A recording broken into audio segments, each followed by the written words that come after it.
The year was 1866. During the Memphis race riots, a white mob dragged a black man out of his saloon. They put a pistol to his head and pulled the trigger. They left him bleeding in the dirt, convinced that he was dead. Most men would have died. The rest, they would have left town. But Robert Church, he didn't either. He survived the bullet. He rebuilt his bar, and he stayed in Memphis. 12 years later, the men who shot him fled the city in a panic, and he bought their land for pennies on the dollar. Memphis attempted to kill him, and instead, they ended up paying him rent. So join us today while we talk about the black man that built Memphis. This is One Mike Black History. If you like stories like this, you can find more stories like this at onemikehistory.com. But without further ado, let's get started. To understand the tycoon, you need to understand the man. He was born in 1839 in Memphis. His father was a white steamboat captain. His mother was a black enslaved seamstress. He spent his youth working on the Mississippi River as a steward, watching how money moved, how deals were cut, how white men leveraged power. But the lesson that changed his life, this happened in a saloon. In 1866, right after the Civil War, the Memphis race riots exploded. It was a massacre designed to crush black progress in its infancy. A white mob attacked Church's saloon. They looted the place, and they put a gun to his head and pulled the trigger. They left him bleeding in the dirt. But he survived this bullet, and the bullet changed him. Most people would have taken this as a sign to leave, but Church, he took this as a sign to dig in. He rebuilt his saloon, he expanded, he started hoarding cash. He realized that the system that was designed to kill him, his only shield was ownership. He wasn't trying to be accepted by Memphis high society. He was attempting to own the entire city. So then comes 1878 and the yellow fever. It is difficult to describe what it was. It wasn't just a sickness, it was a plague. People were flooding out of the city in droves. First, the rich fled, then the middle class. Property values tanked to almost zero. Mansions, commercial blocks, downtown real estate. It was all worthless because no one thought Memphis would survive. And it was in this moment that Robert Church had one thing that no one else had. He had liquidity. He had been stacking cash from his saloon and his other businesses. So while the white elites were having fire sales, selling assets for penny on the dollar, Church was buying. He bought commercial buildings. He bought land on Beale Street. He bought residential blocks. He didn't care about the fever. He realized that the fever would eventually end. And when it did, the people would come back. And when they came back, they would need a place to sleep. They would need a place to drink. And they would need a place to do business. And when they did, they would have to rent from him. By the time the epidemic ended, Robert Church Sr.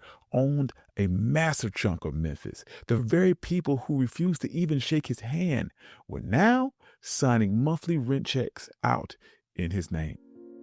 Now, this is the part where this story takes a bit of a turn. Robert Church Sr. wasn't just flexing his money. He ironically ended up saving the very system that hated him. In 1893, Memphis was trying to regain its city charter. They wanted to be a real city again. But to do that, they needed to sell bonds. They needed investors. But nobody trusted Memphis, and their credit rating was trash. The white bankers in New York and Chicago told him no. So city leaders sat in a room sweating. If they could not sell bonds, Memphis would remain a broken, taxing district. In walks Robert Church Sr. He didn't walk in as a servant. He walked in as the biggest landlord in town. And he slapped $1,000 down on the table, which, by the way, is a fortune in 1893. And he bought bond number 001. He became the first investor in the new Memphis. The irony slapped Memphis in the face. The city that tried to murder him almost 30 years earlier was now saved by his checkbook in 1893. He essentially bailed out the white power structure. This wasn't out of charity. It was out of leverage because Church realized something. When you own someone's debt, they work for you. By this time, Church wasn't done. He had money, but now he wanted the culture. During the 1890s, Memphis had public parks, but they were white only. Black people had nowhere to gather, nowhere to hold concerts, nowhere to breathe outside of the white gaze. During the 60s, this is the moment where we would have marched and fought for entry. But Church, he built his own. Church bought a massive tract of land on Beale Street. He landscaped it with gardens and fountains and walking paths. In the center, he built Church Park and Auditorium, 2,000 seats, velvet curtains with gold trim. It was a palace. It became the cultural heartbeat of Black America. W.C. Handy, who was the father of the blues, didn't just play on the street. He was the orchestra leader at Church's Park. When President Teddy Roosevelt came to Memphis, he didn't speak in a white auditorium because those were too small. He came to Church's auditorium. So imagine that in your mind, the President of the United States standing on a stage built by a Black man, speaking to a crowd of thousands in the middle of the Jim Crow South. Church proved once again that segregation was terrible business. By locking Black people out, the white city locked themselves out of green money. Church, he simply built a bigger bucket so that he could catch everyone's money. In the end, Robert Church Sr., he died in 1912 as the richest Black man in the South. But his legacy isn't just money, it's the blueprint. He taught us that a crisis is a bit of a matter of perspective. When the world is burning down around you, most people see a tragedy, but he saw an opportunity. He proved you don't have to fight the system by asking it to be nicer, that you can fight the system by owning the land that they need to survive. They attempted to burn his saloon. They attempted to kill him, but they couldn't evict him because his name was on the deed. His name was on everybody's deed. And in America, the landlord is king. Thank you. This has been One My Black History.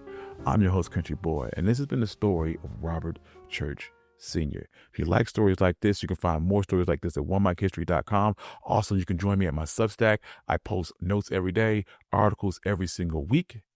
I would like to thank all my day ones and my financial contributors and the people that have stuck with this podcast, with this YouTube channel over the years. Without you, none of this could be possible. I love you all. Peace.